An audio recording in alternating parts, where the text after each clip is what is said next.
Pe săritură. Acolo este un colț, dacă vezi. Un colțușor așa de... Da, colțușor așa de petricică.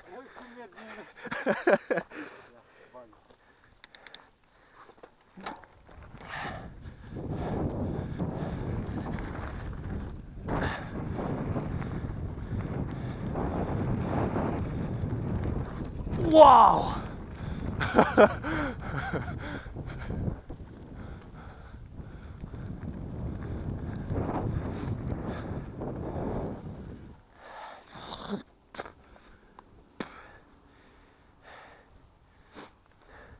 Mamen, la aia de acolo mă gândeam eu.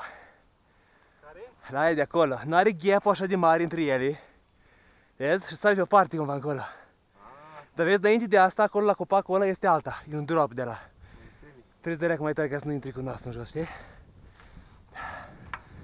Să vedem.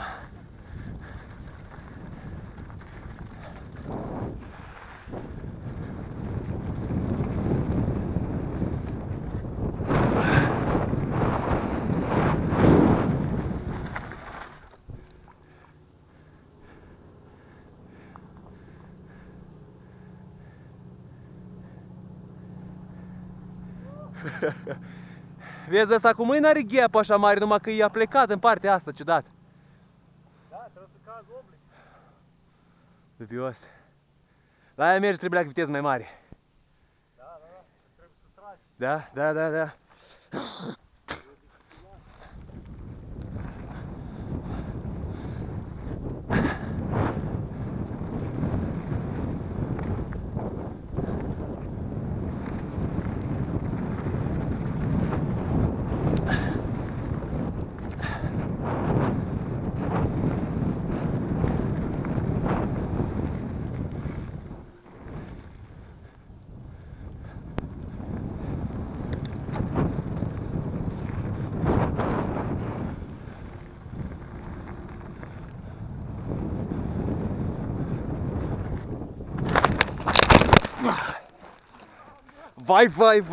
Vai.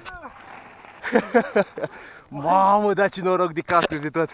Băi, de pula mea! Păi, nu știu, nu pot să explic. Nu m-ați văzut, nu? E bine că avem pe cameră. Mă tereza rău. Vedem bicicleta și cu dânsa. Cu fața, nu? Da? Am intrat cumva cu fața, da, și am scăpat coarnele. Vai. Lanțul sărit. Da, pula, da.